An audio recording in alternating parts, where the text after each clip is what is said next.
تاسو خدای وبخښه ړومبی خو زه معذرت کوم او معافي غواړم د ناوخته راتلو. تاسو به وختي راغلي انتظار مه کوئ، ډېر ملګري ډېر وختي راځي. خو ما د غاښونو اپریشن بیګا کړی و، هغې نه اوس هم وینه راځي لږه لږه. نو زه د معذور په حکم کې وم، او معذور مسله دا ده چې دی وخت داخل شي نو له به اودس کوي. نو وخت داخل شو، ما اودس وکړو نو زه رالم. د عمرة القضاء واقعه رسول الله صلی الله علیه وسلم د سیرت په سلسله کې بیانې ده. نبی کریم صلی الله علیه وسلم ډیر په شان و شوکت سره مکې ته دننه شو، او عبدالله ابن رواحه رضی الله عنه رسول الله صلی الله علیه وسلم د سورلۍ نه چې قصوا اوښه وه د هغې نه مخکې مخکې تلو، او دې شاعرو دا اشعار یې وې: خلوا بني الكفار عن سبيله اليوم نضربكم على تنزيله ضربا يزيل الهام عن مقيله ويزهل الخليل عن خليله. اے کافرو، رسول الله صلی الله علیه وسلم د مخ نه لرې شئ، لاره ورته خلاصه کړئ. اليوم نضربكم على تنزيله، او نن ورځې به تاسو وهو د قرآن کریم په نزول باندې یا د رسول الله صلی الله علیه وسلم راتګ باندې. ضربا یزیل الهام عن مقیله، داسې ضرب به لګو چې هغه به کپرۍ د تن نه بیله کړي. ویزهل الخلیل عن خلیلي، او یو دوست محبوب دوست به د بل دوست نه بیلی. تاسو ته مخکې ذکر شوي وه چې جنگ کې څنګه مړی کول، وجل، د تورې او د نیزې او د برشې ګزار کول دا اثر لري. د دې نه زیات اثر هغه د ژبې وي، او دا د ژبې جهاد او جنګ و چې په کافرو دې سره روب او اثر پرېوتو. اگر که رسول الله صلی الله علیه وسلم په دې موقع باندې جنگ ته نو راغلی، عمرې ته راغلی، خو د اشعارو کې په هغې باندې روب پرېستو. حضرت عمر رضی الله عنه ورته مخې ته شو. حضرت عمر رضی الله عنه خو ډېر جري و، زورور و. ورته وایي چې ابن رواح اتنشد بین یدی رسول الله وفي حرم الله. اے ابن رواحه، د الله د رسول په وړاندې او د الله په حرم کې ته اشعار وې. رسول الله صلی الله علیه وسلم عمر صاحب منع کو، او ورته یې وفرمایل چې دی پرېږده، یعنې ده ته د دې ویلو اجازت شته. او دی یې وفرمایل چې دا اشعار په دوی باندې داسې اثر کوي لکه د تیرو او د تیزو غشو نه زیات اثر به کوي. نبی کریم صلی الله علیه وسلم طواف وکړو. طواف دوران کې رمل او استباء وکړه.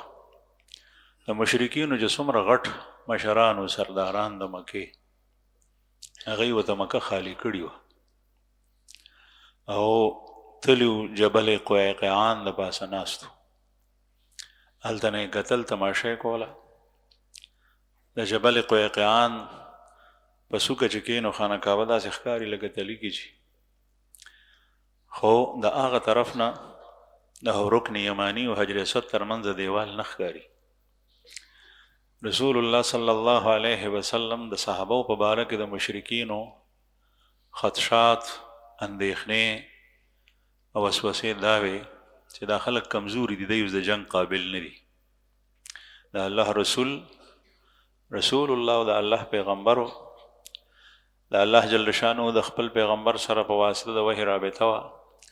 نبی کریم صلی الله علیه وسلم خبر شو چې کافر داسې وایي، نو صحابه کرامو ته وفرمایل چې داسې تلل کوئ په طواف کې چې دوی ته پهلواني وښیئ. نو دې ته رمل وایي، او صحابو لکه د پهلوانانو په شان په طواف کې تلل. دغه رمل اوس هم مسنون دی چې کله په حالت د احرام کې او کوم طواف پسې سعی وي، په هغې طواف کې په دریو چکرو کې دا رمل مسنون دی. بیا چې به د رکن یماني او حجر اسود ترمنځ دیوال ته رال نو د کافرو نه وپناه شول، نه دلته بیا رمل ودرول وې دمه شي. بیا به د حجر اسود نه بیا رمل شروع شو دریو چکرو کې. او استبا دا مټه څرګندول، نو دا هم د دغې روب غورځولو یو برخه وه. دا عمل الله جل شانه دومره محبوب چې دا په طواف کې الله جل شانه کېښودو او دا مسنون دی رمل او استبا دواړه. نبی کریم صلی الله علیه وسلم چې طواف ختم کو، د طواف نه پسې بیا د صفا مروه په منځ کې سعی وکړه او چکر سعی ده. په عمره کې یو احرام دی، یو طواف دی، یو سعی ده او یو حلق دی یا قصر دی، ویښته پرې کول دی. خو یو بل شی هم شته دی، البته هغه مستحب دی، قرباني. موږ په حج کې قرباني پیژنو، په عمره کې نه پیژنو. په عمره کې قرباني شته خو فرض نه ده، واجب نه ده. یو سړی عمره وکړي، د عمرې نه فارغ شي او په دغه خوشحالۍ کې دی د الله په نوم باندې څاروی حلال کړي. رسول الله صلی الله علیه وسلم په دې عمره القضا کې 15 څاروي راوستي وي د ذبح لپاره. 15 او چې څنګه د رمی نه مبارک فارغ شو نو د مروه سره خالی ډاګه و باغې کې دا څاروي حلال کړي. نن سبا مروه دا ټوله مکه مکرمه ده، هلته چې وینې تویې حاجي وینې تویې څاروي حلالوي نو ټوله مکه و په وینو خړوب شي. او دا بادي رسېدلي د مینا ته. د دې دپاره خاص ځای دی چې مینا کې هلته کې حلالي کېږي. لیکن که چېرته چا وکړه حلاله د حج نه د فراغت نه پس، نو دا ټول د خانه کعبې د حرم شریف نه بهر دا حرم دی او دلته کې وینې تویولی شي، څاروی حلالولی شي. نبی کریم صلی الله علیه وسلم 3 ورځو دپاره د مشرکینو سره مصالحت شی او مبارک دلته راغلی و. هلته چې کله مشرکینو دا حالت د صحابو د طواف ولیدو نو هغوی وویل چې دا خو ډېر تکړه دي، مونږ خو وی چې دا د مدینې تبې برباد کړي دي. مدینې ته هغوی یثرب وی، زوړ نوم یې یثرب و. دا مخکې تېره شوي وه په دې سلسله کې چې د رسول الله صلی الله علیه وسلم د هجرت نه پس د مدینې منورې نوم پرېوتی دی مدینة النبی صلی الله علیه وسلم. د نبی خار مدینة النبی، د نبی خار. اسوة المدینة المنوره ویلی کی، او منوره معنی دا ده د نور نه ده، هغه چې په هغې باندې نور نازلېږي. او دا مسلمانان دې دپاره دا ټکه استعمالوي چې د رسول الله صلی الله علیه وسلم روضه اطهر او روضه اقدس او هغوی په خپله هلته کې مدفون دي. نو وی چې دا خو د یثرب تبو برباد کړي دي، خو چې کله یې ولیدل طواف کې په هغوی باندې روب پرېوتو. رسول الله صلی الله علیه وسلم بیا حلق کو، د سر مبارک ویښتې وخریل. زمونږ خوږ پیغمبر صلی الله علیه وسلم ویښته پریښي دي او 3 قسمه ویښتې پریښي دي او 4م قسم یې حلق کړی دی. دا 3 قسمه ویښته خلک پریښی شي مسلمان، یو وفره، یو لمه او یو جمه. وفره ویښته د رسول الله صلی الله علیه وسلم د غوږونو د نرمۍ چې دي دې پورې وو، په شا به وړدلي و دې له لاندې به یې پرې کول. او یو لمه دی، لمه د دې نه لږ ښکته او د دې اوږو نه پورته. او یو جمه دی، جمه ویښتې هغه چې هغه په اوږو د پاسه پراته وو، څوکې به یې پرې کړې وې مبارک، جتې ویښته په اوږو د پاسه یې پراته وو. وفره، لمه، جمه. او د دې جمع بعضې حضراتو دا کړي د ولج، واو وفره او لام لمه او جیم جمه، چې سړي نه هېرېږي. نو ترتیب یې دا دی چې وفره په ټولو کې واړه او بیا لمه او بیا جمه. حلق چې کوم ته مونږ کټا سر وایو یا گنجې کول، دا رسول الله صلی الله علیه وسلم د حج او د عمرې په موقع باندې کړي او عام حالاتو کې مبارک دا ویښته ساتلي. بعضې خلک ویښته پرېږدي او بعضې خلک ویښتو پرېښو والا سره نفرت کوي او دا دواړه کله په غلو کې مبتلا وي، افراط او تفرید. ویښته پرېږدي لیکن د ښځو په شان، د ښځو غونې ورته چوټکل اچولي وي، چوټکه یې جوړه کړې وي، ورته پونی اچولی وي. نن سبا دا د یورپ نه دا طرز راغلی دی او زمونږ د نوجوانانو کې رو رو دا شی راځي. دا د هغوی سره مشابهت دی او د یهودو د نصاراو سره مشابهت کول حرام دي. زمونږ خوږ پیغمبر صلی الله علیه وسلم ویښته په دې 3 قسمه پرېښي دي. ما تاسو ته ووایي وفرا، لمه، جمه. نبی کریم صلی الله علیه وسلم اتباع هغوی د سنتو اتباع په دې 3 قسمو کې کولی شي. بعضې خلک ویښته پرېږدي خو په هغې کې نیم ویښته کټ کړي وي او نیم یې چې کوم دی نو هغه پرېښي. او د رسول الله صلی الله علیه وسلم په زمانه کې هم دا شی و، په مشرکینو کې و. او زمونږ په دې وخت کې په هندوانو کې دا شی شته. هندوان چې کوم دی نو ګیر چاپېر سر کل کی په منځ کې یو بوچړه پرېږدي داسې به دې کپرۍ د پاسه، او یا مشرکینو به د یو اړخ ویښته پرېښول او نور به یې کل کل.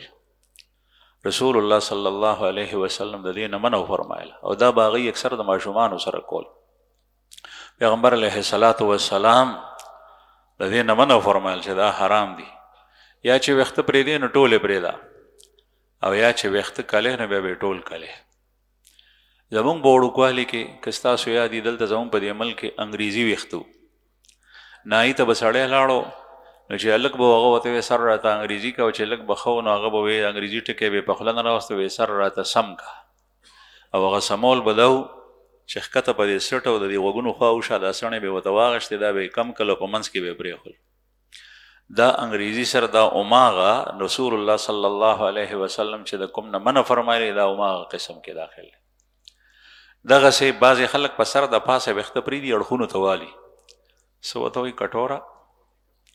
او کټوري نه خو نن سبا نور سره ووتل. داسې لکه د مګرمچ په شان په دې سر په مند باندې ویښته پرېږدي اړخونو ته ترې والي. داسې بد ښکاري چې سړی ورته ګوري نو سړي ته الټۍ ورځي. حالانکې دا چې ته پرېږدې خو دې دپاره چې په خلکو کې ښه ښکارم. هغه کوم خلک دی چې ته پکې ښه ښکاري؟ حیواناتو چې ته ننوځي ځنګل ته لاړ شي نو کیدای شي چې هغوی ته ښه ښکاري، چې انسانان وي کوم ځای کې بنیان پاتې کېږي هغې کې خو ته ښه نه ښکاري. نو بد ښکاري بیل.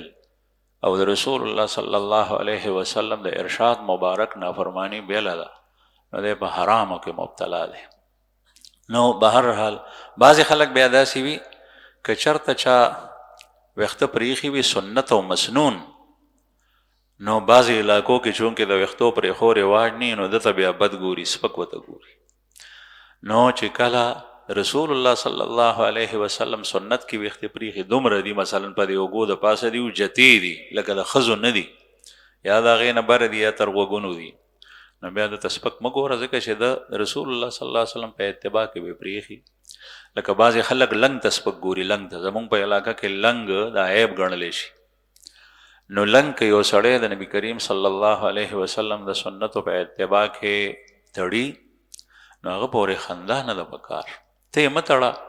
مجبور نه. که چا وتړلو یا پنجابي تړلی نو خندا ورپورې مه کوه. هغه لنګ منع دی،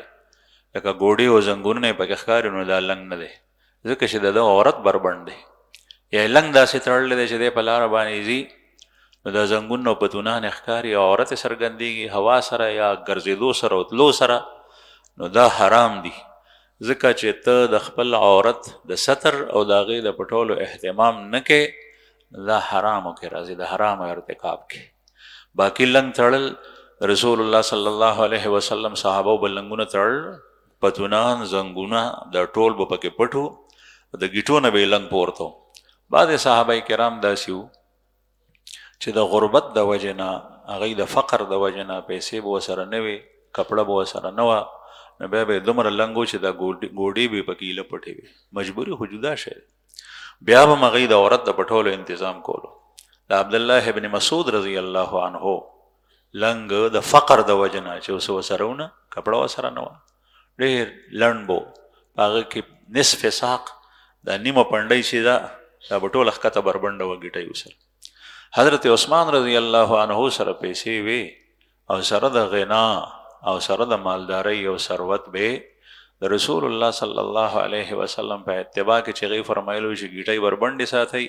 نو دا نیمې پنډۍ دا به ټولې څرګندې وي، حالانکه ډېر مال دولت وسه. بهرحال دا ضمناً یو خبر رااله چې داسې څیزونه چې هغه د سنتو نه ثابت وي هغې پورې خاندمه کیدای شي که ته د نبي کریم صلی الله علیه وسلم سنت ته په مزغو کې رالل دی وخت کې ته خو خیر دغه کس پورې خاندې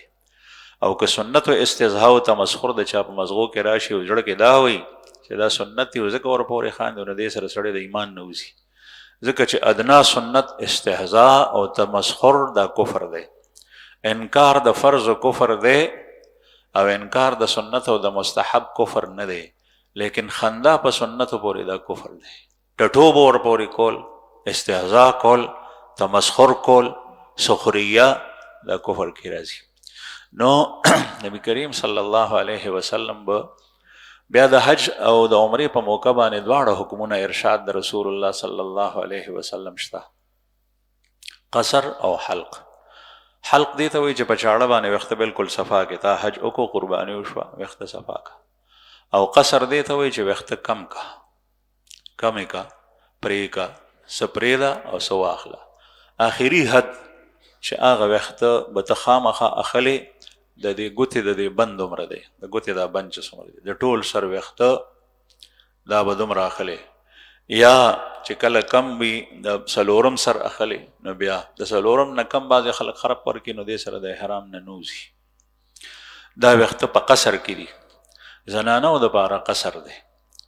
او د نارینهو دپاره حلق بهتر دی لیکن قصر کولی شي رسول الله صلی الله علیه وسلم په خپله د قصر اجازت صحابو ته ورکړی دی خو په خپله قصر نه دی کړی حلق یې کړی دی مبارک او حالانکه عام به وخته ساتل نبی کریم صلی الله علیه وسلم چې کله د عمرې نه فارغ شو نو خیف طرف ته لاړو چې کوم ځای کې خیمه لګېدلې وه رسول الله صلی الله علیه وسلم حضرت میمونه رضی الله عنها سره نکاح کړي وه په دې سفر کې نو اراده یې دا وه چې په مکه کې د هغې ولیمه وکړي روټۍ وکړي نو نبی کریم صلی الله علیه وسلم څخه درېیمه ورځ شوه درې ورځې تېرې شوې بیا چې سبا شو وخت پوره شو کافر رال المشرکین حویتب ابن عبد العزا چې رستو مسلمان شوی دی دغه وخت کې مشرک او سهیل ابن عمر چې رستو مسلمان شوی دی دغه وخت کې کافر او دا هغه کس دی سهیل ابن عمر چې د چا په وړاندې رسول الله صلی الله علیه وسلم دا حدیبیه صلحنامه لیکلې وه د شرایط به ورته بیانول او رسول الله صلی الله علیه وسلم به علي صاحب ته وی او هغوی به لیکل دا سهیل ابن عامر نه مخکې تاسو ته تېر شوي ګڼ مشرکین سرداران راغلي وو لیکن خبره پخه شوې نه وه دی چې رالو د ده سره بیا دا معاهده او لوز نبي کریم صلی الله علیه وسلم کړو حویتب ابن عبد العزا سره دیم د دې دپاره راغلی و چې تاسو سره خبره د 3 ورځو شوي ده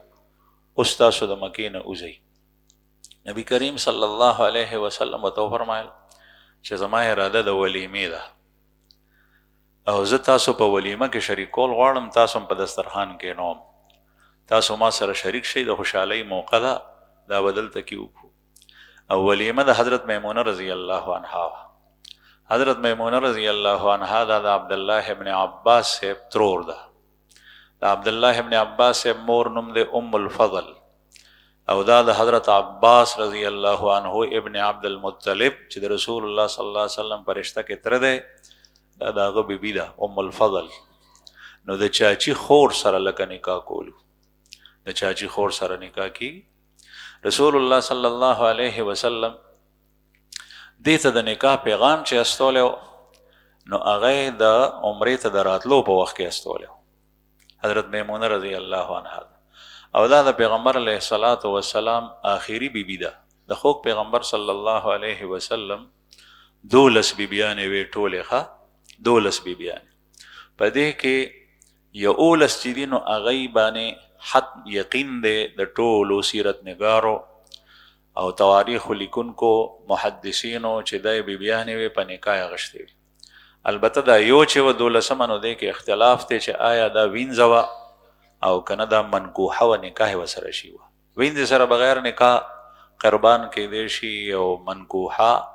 چې سیده وي آزاده وي هغې کې د نکاح خامخا ضرورت وي دې کې اختلاف شته لیکن ټولې 12 دي اخیری نکاح چې رسول الله صلی الله علیه وسلم کړي دا د ام الفضل سره کړي دا حضرت عبدالله ابن عباس صاحب ترور نبی کریم صلی الله علیه وسلم دیتا د نکاح پیغام واستولو دا دغه وخت کې په اوخ باندې سواره و چرته تله نو د اوخ نه کوزه شوه وایي چې دا اوخ په دې باندې جسدي دا د الله په نوم باندې ما صدقه کړل په خوشحالۍ کې دومره خوشحاله شو رسول الله صلی الله علیه وسلم د زوجیت د پیغام سره او بیا چې کوم دی نو غاړه کېښوه بعضې وایي چې قرآن کریم کې التي وهبت نفسها للنبي او هغه بیبي چې هغې خپل ذات هبه کړی و نبی کریم صلی الله علیه وسلم ته بخشش بعضې وایي همدغه میمونه رضی الله عنها د ټولو نه وروستو بیبي رسول الله صلی الله علیه وسلم چې نکاح شوي د هغه حضرت میمونه رضی الله عنها ده همدغه او دا وفات شوي ده په 51 هجري کې رسول الله صلی الله علیه وسلم نه ډېر پس نبی کریم صلی الله علیه وسلم وفات په 11 هجري کې شوی دی او دا په 51 هجري کې وفات شوی نو د دې عجیبه اتفاق دی نبی کریم صلی الله علیه وسلم سره د دې نکاح شوی د په صرف کې او صرف دا د مکې مکرمې نه بهر د مدینې منورې په لار کې د ځای نوم دی چې کوم حضرات په تاسو کې تللی حرمین شریفین ته د حج یا د عمرې په موقع نو مسجد عائشه او مسجد تنعیم جماعت راځي دا بالکل په حل کې دی د حرم سره متصل او خانه کعبې ته په حل کې د دین نږدې ځای بل نشته چې څوک عمره کوي او وخت لږ مې لږ ولګي سفر پکې کم وي نو دې ځای ته راشي تقریبا 3 میله لار د خانه کعبې نه دا حل دی دلته نه احرام وتړي بیا ځي د دې حل نه په همدغه روډ باندې مدینې منورې ته بسونه ځي دا موټر وی دی چې مخکې لاړ شي تقریبا 60 کیلومتره کې بیا صرف نومې ځای راځي دغه صرف کې د حضرت میمونه رضی الله عنها ام المؤمنین قبر دی او دغه قبر اوس هم تللی دی شي د بس نه ښکاري مونږ چې ځو راځو نو خامخا زه ملګرو ته وایم چې وګورئ او دا چې ستا مخ مدینې ته ځې نو ګس لاسته راشي دغه ځای کې اشاره د چوک دی هلته بس ودرېږي هم چې کله اشاره بند دی بیا بس ودرېږي نو هغه وخت کې ښه یعنې ته کتی شي سپینه چاردیواري ده په هغې کې د حضرت میمونه رضی الله عنها ام المؤمنین قبر دی هغه قبر دننه نه ښکاري لیکن هغه چاردیواري تا ته ښکاري او د سړک سره متصل د سړک په څنډه باندې دا صرف دی په دې صرف کې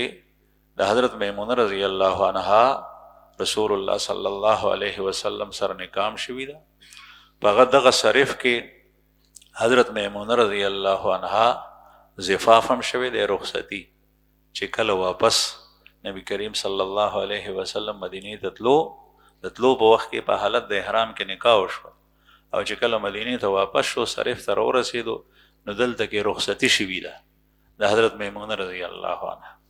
په دغه صرف کې حضرت میمونه رضی الله عنها وفات شوي ده او په دغه صرف کې جنازه او تدفین په دې قبر کې شوي دا ټول خصوصیات دي د دې د پیغمبر علیه الصلاة والسلام بیبي حضرت خدیجه رضی الله عنها په مکه مکرمه کې ښخه ده او هغې ته مقبرة الحجون وی زمونږ خلک ورته جنت المعلا وی عرب ورته مقبرة الحجون وی په هغې کې او مکې مکرمې خلک مقبرة المعلات یو بله مقبره د جدید چې په هغې کې نن سبا مړي ښخېږي هغې ته وی او جنت المعلا مونږ خلک د مقبرة الحجون ته وایو زمونږ د دې علاقې خلک په دې کې د حضرت خدیجه رضی الله عنها قبر دی د هغې تدفین د مشرې بیبي د نبي کریم صلی الله علیه وسلم ام المؤمنین خدیجه رضی الله عنها دې ځای کې دی او حضرت میمونه رضی الله عنها په صرف کې ښخه ده او نورې بیبیانې د رسول الله صلی الله علیه وسلم ټولې مدینه منوره کې جنت البقیع ته چې دننه شي نو یو د کاڼو داسې چاردیواري راځي وړه په هغې کې د پیغمبر علیه السلام ټولې بیبیانې مدفون دي دا د هغې د قبر نښه ده بهرحال رسول الله صلی الله علیه وسلم ته دی راغلل ورته یې ویل چې صاحب ستاسو وخت پوره شوی دی او زمونږ د ځمکې نه وځئ زمونږ ځمکه خالی کوي عبدالعزا خویت ابن عبدالعزا ورته وایي او سهیل ابن عمر ورسره هغه په تایید کې راغله چې دا وی زمونږ د ځمکې نه وځئ نو حضرت سعد ابن عباده رضی الله عنه د رسول الله صلی الله علیه وسلم صحابي دی او د خزرج مشر دی. مدینه منورې کې دوه قبیلې اوس او خزرج، د دې مشران د دوو، د اوس مشر سعد ابن معاذ او د خزرج مشر سعد ابن عباده رضی الله عنهما. دې دواړو ته سعدان وی. دا حضرت سعد ابن عباده په دغه موقع رسول الله صلی الله علیه وسلم سره د مکې د آبادۍ نه بهر چې کوم ځای کې خیمه وه، دا په حالت د شرک دا کسان رالل. دی وویل چې زموږ ځمکه خالي کوي، زه یوځئ ستاسو وخت پوره شوی دی. عبدالله ابن رواحه رضی الله سعد ابن عباده رضی الله عنه ډېر سخت غوسه شو او په قهر یې ورته وویل چې دا نه ستا د پلار ځمکه ده او نه ستا ځمکه ده او نه ستا د نیکه ځمکه ده. ستا د مور ځمکه او ستا ځمکه چې کوم دی نو دویم ځای کې ورته د مور ټکی استعمال کړو. ستا د مور ځمکه او ستا ځمکه د دې ځای نه بهر ده، دا د ټولو ځمکه ده چې څوک دلته کې راځي. دا الفاظ چې وی نو پیغمبر علیه السلام مسکی شو او بیا ورته وفرمایل چې سعد دې خلکو ګوره تا ته اجازت درکو او د خانه کعبې زیارت در باندې وکړو، دلته یې مونږ پرېښو، لونې نرم ورسره چلېږي. یو طرف ته د نبي کریم صلی الله علیه وسلم د سعد ابن عباده په جواب باندې مسکی کېدل او هغه منې کول نه. دې نه معلومه شوه چې د کافرو سره سختي کولی شي په داسې موقع چې کوم ځای هغه معتبري کوي نو ته به د سر ورته نه ټیټې چې ته نرمه ژبه او هغه سخته ژبه. د خښتې جواب په خښتې سره یې، د کاڼي جواب په کاڼي سره یې هله کار کوي. نن سبا د دنیا کافر اسلام، مسلمان، پیغمبر اسلام، امت مسلمه، رسول الله صلی الله علیه وسلم ناموس مبارک باندې سختي او غلیظې حملې کوي او مسلمان حکمران کش نه کوي. دا طریقه نه ده. قرآن کریم کې الله جل شانه د صحابه په شان کې فرمایي وَإِذَا أَصَابَهُمُ الْبَغْيُ هُمْ يَنْتَصِرُونَ وَإِذَا أَصَابَهُمُ الْبَغْيُ هُمْ يَنْتَصِرُونَ. اور جو ان کے ساتھ زیارتی کرتے ہیں تو یہ ان کا بدلہ لیتے ہیں. چې څوک دی سره زیاتې کوي، معتبري کوي، نو دا صحابه کرام بدله اخلي. دا د صحابه په صفاتو کې الله جل جلاله ذکر کړي چې یو صفت د صحابه دا دی. بل ځای فرمایي رحماء او اشداء علی الکفار رحماء بینهم. کافرو په مقابله کې سختی، په خپله کې نرم دي. کافر به سختی کوي او دی به نرمي، دا خو جوړیږي نه، کار نه کېږي دې سره. نو چې څنګه هغه دا ټکی استعمال کو او اصل ځمکه خدا ده، الله ده، لله میراث السماوات والارض. بیا الله جل شانه انبیاء کرام راستولی دي، دین راستولی دی، شریعتونه راستولی دي، کتابونه راستولی دي. دا اول د دنیا د ځمکه دا د مؤمن مسلمان ده، او کافر چې په تالی کې نوړی پورې کوي دا د مؤمن د برکت دی خوري. که مؤمن نی نو الله جل شانه یو نوړی دته نه ورکوي. لا تقوم الساعه حتى يقال في الارض الله الله. تر هغې پورې به قیامت نه قایمیږي تر څو پورې چې په ځمکه کې الله الله ویلو والوي. چې کله الله الله ویلو والوي نو ځمکه آباد او چې دا نی نو بیا به ځمکه ورانه شي او دا به څه وخت نه ویلی کېږي چې مسلمان ختم شي، کافر پاتې شي. دا ځمکه د مسلمان لپاره جوړه ده اول چې دی پکې عبادت وکړي د خپل رب. که هغه فرانس دی، که هغه امریکا ده، که هغه انګلینډ دی، که هغه د یورپ نور ملکونه دي، که هغه جنوبي او شمالي او شرقي او غربي څومره علاقې چې دا د مسلمان چې لاړ شي، مسلمان لښکر، مسلمان غازیان، مسلمانان مجاهدین او د دې کافرو نه یوالي او په دې باندې د الله جل شانه حاکمیت راشي، د رسول الله صلی الله علیه وسلم شریعت دا دې لپاره جوړه. نو ځکه حضرت سعد ابن عباده رضی الله عنه فرمایي چې نه ستا ځمکه ده او نه ستا د پلار او ستا د نیکه ده او ستاسو ځمکه چې کوم ځای کې ده هلته لاړ شي. بهرحال رسول الله صلی الله علیه وسلم مسکی شو. دا د دې خبرې تایید. دویم چې ورته دا فرمایل چې دې خلکو موږ ته اجازت راکو، نو دا رسول الله صلی الله علیه وسلم احسان فراموش نو چې چا به ورسره خو کړل نو هغه به هېرول. او رحیم او رؤوف الرحیم، ډېر مهربان. رؤوف الرحیم رافت او رحمت د هغه په مؤمنانو باندې دی، خو کافرو سره به سختی نه کولی چې کله به موقع د سختۍ نه نو دې کې دې طرف ته اشاره شوه چې ته خیر دی نرمه ژبه استعمالو. یو بله موقع باندې د صلح حدیبیې چې هغه تاسو ته تېر شوي دي، ابو بکر صدیق رضی الله عنه غونه ارحم انسان و ارحم امتی بامتی ابو بکر.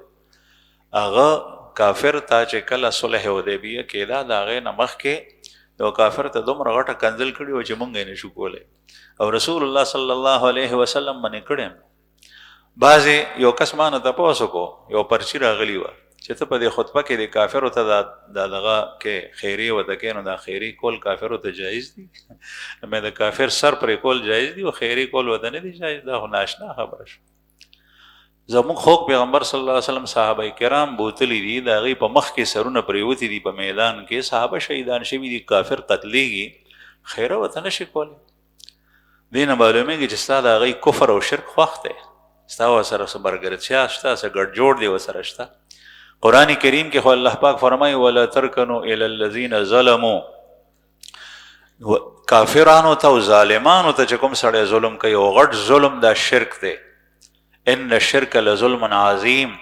دی طرف ته ګورې ستا په زړه کې او ستا په اعضا او جوارحو کې رکون او میلان هم پیدا نشي میلان او بیا ته وایې چې کافرو ته خیرې کول لا څنګه دي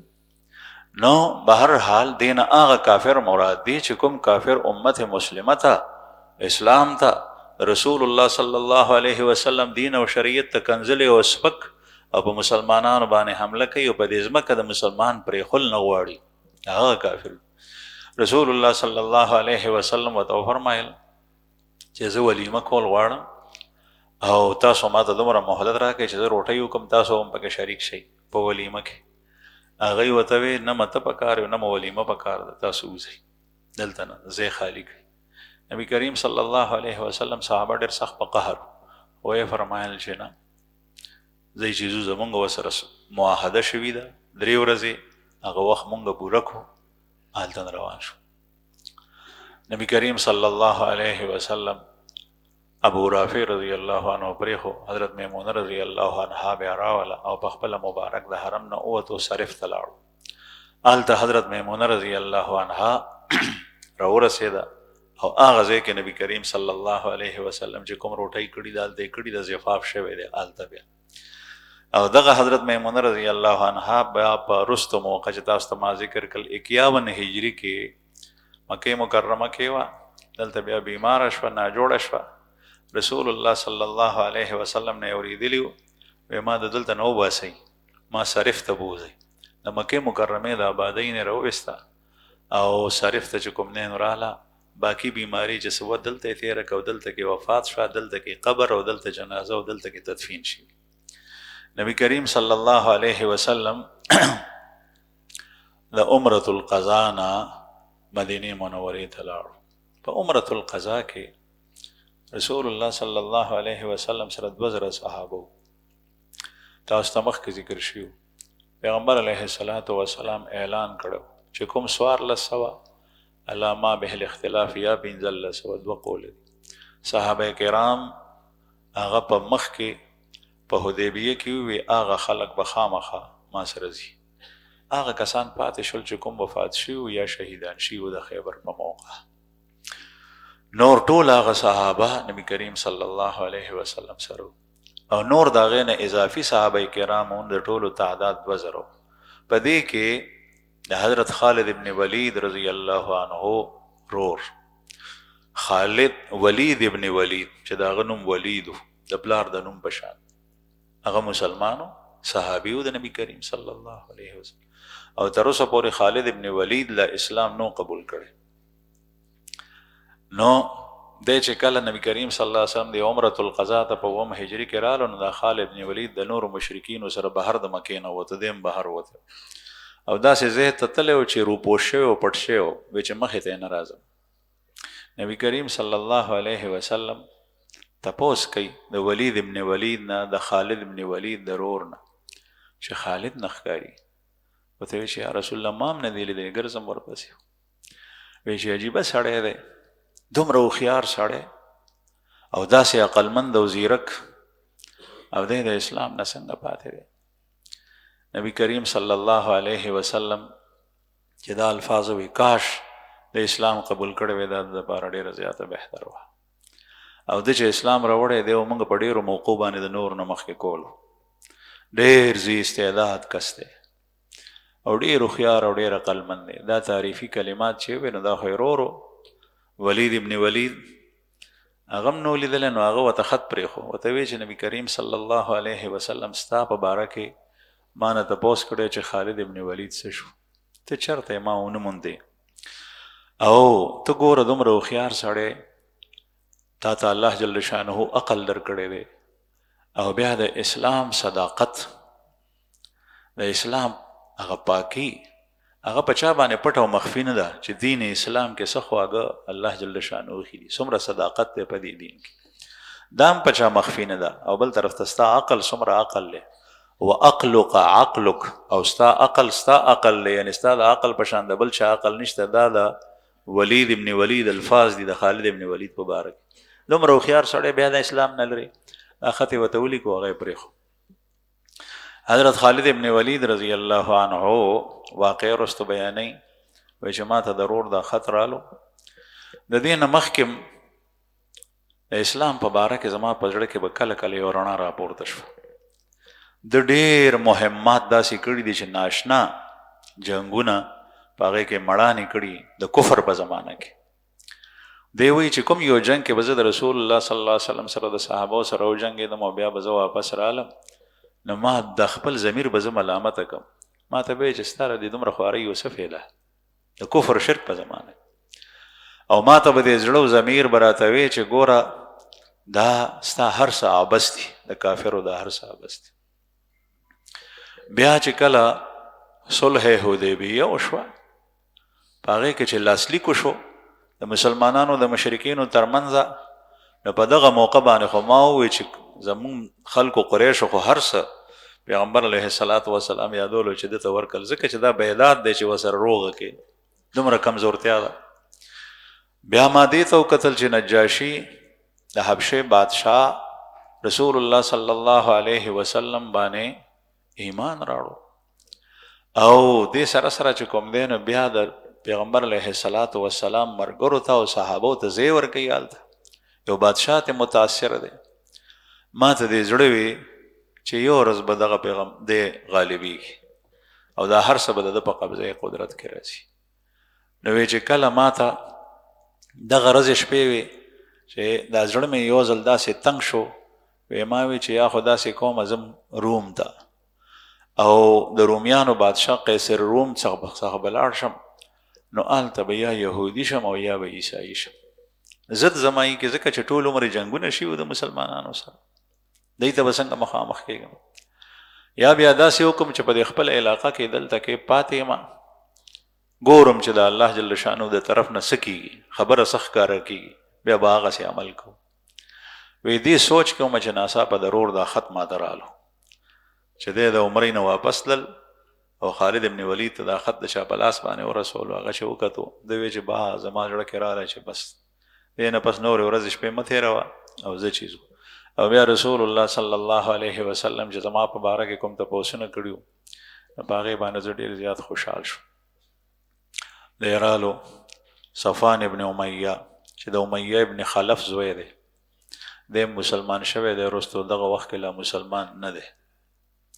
او امیه ابن خلف په بدر کې قتل شوی د مکې سردار و غټ دغه وخت کې صفوان سردار خالد ابن ولید خو ډېر مخوري سړی و نو دی وایي چې زه رالم ما ورته وایي چې هلکه زما خو اراده ده مدینې ته ځم هجرت کوم او اسلام راوړم نو ستا څه خیال دی ما وی ګوره که مې ملګری شي ما ته وایي چې که دا ټول خلک مسلمانان شي یو زه پاتې شم نو بیا هم نه مسلمانېږم حالانکې دی مسلمان شوی دی وروستو وی بیا هم نه مسلمانېږم دومره په زړه کې دشمني بغض کینه د رسول الله صلی الله علیه وسلم سره ځکه چې پلار یم په بدر کې د حضرت بلال رضی الله عنه د لاسه قتل شوی او مردار شوی امیه ابن خلف ته خو دا یاد و چې ټول خلک مسلمانان شي یو زه پاتې شم نو بیا هم نه خالد ابن ولید وایي چې زه مایوس شوم رالم بیا اکرمه ابن ابي جهل د ابو جهل زوی اکرمه دی مرستو مسلمان شوی رضی الله عنه دغه وخت کې په حالت د کفر او شرک کې دی دته مې ووی د ده پلارم قتل شوی نو ما ده ته هماغسې وویل ده ما ته هماغسې جواب راکړو لکه څنګه چې صفوان راکړو بیا د هغې نه پس ما وی چې دا خو یو بل دوست مې عثمان ابن طلحه هغه ته ما وی خو ما وی چې د دی هو دا یو کس مړ دی یا لږ کسان او دغه خو ډېر کسان مړ دي پلار هم قتل شوی دی ترونه هم او وروڼه هم نو هغه خو به خامخا ما ته مایوس کن جواب راکوي څه حوصله بني نه پرېږدی څه کوم چې ویم ورته بیا دې ضمیر مجبور کړم ما ته یې وی دا زړه راته وایي چې ته خو هسې ځې مدینې ته نو په ویلو کې څه حرج دی لاړ شه ووایه وایي چې عثمان ابن طلحه څخه لاړم د هغه ما ته وایي چې ځم د زره ځم اسلام قبلو زه ډېر زیات خوشحال شو مونږ دوه ملګري شو مونږ واده وکړه چې فلانکي ځای ته به ځو او هلته به ملاقات کېږي یوازې په یوازې به وځو که ته مخکې لاړې نو ته انتظار وکړه که زه مخکې لاړم نو زه به انتظار کوم نو دی وایي چې مونږ لاړو هلته کې زمونږ ملاقات شو میلاو شو مونږ چې روان شو دا مقام یاجوج یادېږي مکې مکرمې سره دا هغه ځای دی چې کوم ځای رسول الله صلی الله علیه وسلم په عمرة القضا کې وسله بریښي وه او 200 کسان هغه په باندې مقرر کړي چې تاسو نگرانی کوئ او 200 کم 2000 کسان عمرې ته د رسول الله صلی الله علیه وسلم سره لاړل مخکې چا تپوس هم کړی دا خبره مانه پاتې شوه چې دا کسان چې کوم 200 پاتې شوي دی عمره کړي وه او دی عمره کړي وه چې کله رسول الله صلی الله علیه وسلم د عمرې نه سره د صحابو فارغ شو نو فوراً یې څه کسان راواستل ویدو کې لاړ شئ او تاسو هغه وسله چې کوم ځای پرته ده هغې نگراني او پیره په هغې ورکوئ او چې چا عمره نه ده کړې هغې راواستوئ چې هغه یې عمره وکړي نو عمره هغې کسانو هم کړې ده بیا ټول یو ځای شوي خالد ابن ولید او دغه عثمان ابن طلحه دی دواړه روان دي څه لږ مخکې لاړل نو عمر ابن عاص هغه سره یې ملاقات شو دا هم مسلمان شوی دی رضی الله عنهم اجمعین دغه وخت کې په حالت د شرک دی د اسلام اراده ده نو دی مرحبا او یو بل سره مرحبا مرحبا په خیر آله په خیر آله څنګه بیا دی ته تپوس کړی دی چې څه کې چرته دی اراده ده هغه ورته وایي چې زم مدینې منورې ته مسلمانېږم د اسلام اراده مې عمر ابن عاص په باره کې راځي چې دهات العرب 4 د عربو عقلمند زیرک او خیارترین انسانان دا څلور دي په هغې کې یو عمر ابن عاص دی ډېر هوښیار سړی و دی نو ده ورته برملا وویل چې زه مدینې ته اسلام په اراده باندې را روان شویم دی ورته وایي خالد ابن ولید چې موږ هم د اسلام په اراده یو بس ډېر 3 واړه خوشحال شو مدینې منورې ته لاړل رسول الله صلی الله علیه وسلم په یو مجلس کې ناست و د دی د راتلو نه پیغمبر علیه السلام خبر شوی خالد ابن ولید وایي چې کله موږ حرې ته ورسېدو چې مدینه منوره کې یو علاقه ده د تورو ګډو هلته ورسېدو نو موږ خپل سورلونه کوز شو چې ځان سنبال کړو کپړې صفا واچو نو د الله رسول څخه به ځو نو وایي چې په دې کې مې راپسې رور رالو ولید ابن ولید رضی الله عنه ما ته وایي چې شابه نبی کریم صلی الله علیه وسلم ستا انتظار کوي او ستا په راتلو ډېر خوشحال دی نو دی وایي چې زه به ځان مې زر په تادۍ کې سم کړو لاړم رسول الله صلی الله علیه وسلم څخه او ما سلام واچولو بیا مې وایي چې یا رسول الله زه مسلمانېږم نبی کریم صلی الله علیه وسلم ډېر خوشحال شو ما ته وایي چې نږدې شو مسلمان شو بیا خالد ابن ولید رضی الله عنه ورته وایي چې یا رسول الله ما په ډېرو موقعو باندې ستاسو مخې ته راغلی ستاسو مقابله مې کړې ده دا هر څه که خدای ما ته معاف کړي وایي چې ان الاسلام یهدم ما کان قبله اسلام دا هر څه معاف کوي چې اسلام دې قبول کو دا هر څه ختم شو بیا ورپسې عثمان ابن طلحه رضی الله عنه مسلمان شو بیا عمر ابن عاص رضی الله عنه هغه چې مسلمانېدو نو چې د الله سي اوږده کړ رسول الله صلی الله علیه وسلم ته بیعت په اسلام اخلي نو هغه لاس رستو کړ نو نبی کریم صلی الله علیه وسلم ورته فرمایي چې ماذا یا عمر ای عمر ولې یعنی نه مسلمانېږي اراده دې بدله شوه هغه ورته وایي چې اشترط ماذا تشترط ماذا وایي چې شرط لګوم وایي څه شرط لګې وایه وایي شرط دا لګوم